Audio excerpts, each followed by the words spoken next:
Visions Volume 2 is actually really different from the first volume. Volume 1 had a lot of anime in it, and I know, like, not everyone likes that about Star Wars, but this is actually different in Volume 2. From what I've seen, because I should say, to save time for myself, I watched the majority of the episodes rather than all of them. I know it's kind of bad when you're reviewing them, but I watched 5 of them, and all 5 were very different from Volume 1. These episodes were made by different studios from around the world. A set of episodes, I should say, is more worldwide rather than just anime specifically, which is really cool because there's one that's from the Aardman. You know, they made Wallace and Gromit, I think. You know, the stop motion one, the famous stop motion studio. They made one. That was really fun to watch because it's a studio that I actually know about, which is pretty cool to see. And there's a lot of, well, ones I've seen are all about different ethnicities and cultures, and that's really cool seeing it in a Star Wars setting. Another big difference is that in Volume 1 you had a lot of episodes that were all around Jedi or Sith characters, and they were the main characters. That's still the case here, but it's much less present.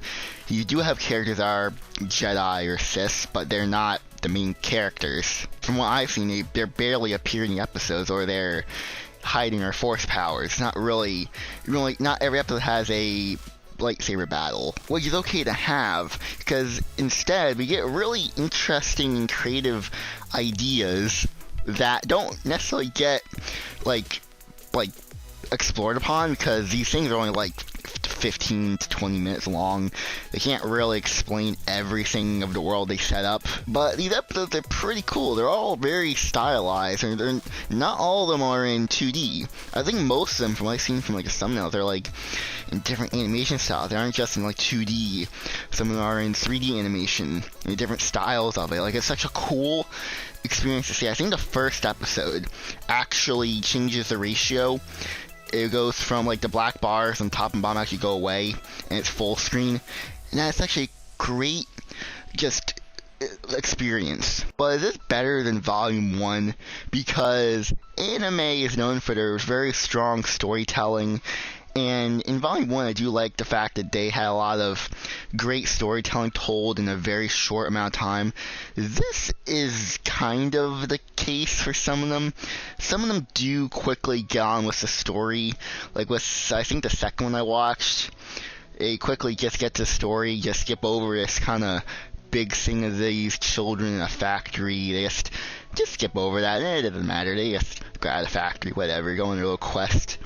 And it's like, there's no, like, backlash from that, or it's not really explored upon ever again. And that's where things like, these things are only so long, so things do have to, you know, quickly get along. We have to move to more important stuff here, rather than sticking to stuff that isn't that important, you say. Even though I think the world building is pretty cool. Each episode is completely different in their time periods and what is shown. Some of them are in the Imperial time, others who knows when they are. You know, it's like Volume 1 where you don't really know, you don't need to know. They're all anthology episodes, you don't have to watch them all in order. I kind of chose the ones that weren't really in 2D because I wanted to experience something different, and yeah, this is very different. And it kind of answers the question, is this better than Volume 1? No. I mean, just be straight up, no, it's not. Anime, like I said, is known for strong storytelling. They're much more focused on making these characters that you care about. And for some of these, I do care about the characters, but others I just didn't. I was kind of waiting for the episode to be over. I mean, it's still cool to watch, but it's like, okay, this thing's over, just move on to the next one. And I think that's because, you know, like I said, for the third time, anime is just that powerful when it comes to storytelling. The people who are behind them, they know what to do. I know why anime is popular, I know why it is. When it goes to other countries and ethnicities, you know, they are making their own shorts for this. They're not as strong, but that doesn't mean that it isn't, like, unwatchable. I recommend watching these. They're very easy to digest. If you just want to watch like 2 a day, that's probably what you should do to really sink in the stories, because if you try to just binge watch it, you're going to miss out on all the nuance that these have. Even the ones that I didn't particularly enjoy watching or I didn't really care about, I still enjoyed it because of the aesthetic, the animation, the small character moments that are surrounded, I still enjoy it, even though overall for someone I did not really enjoy. I do find the characters in all these likable. They're fine. Nothing that's like stand out really. And I think the case was about Volume 1. I don't think these characters are meant to be standout characters. They're just meant to be existing to serve a story. This one in a lifetime opportunity to make a Star Wars short, to really push the boundaries and just make something crazy, because there is no canon. It's just whatever. And they utilize this in Volume 2, I think, more than they do in Volume 1, because when you look at some of the worlds that you're in, like the first one is just entirely made out of like paint. Like you just paint splatters fly everywhere.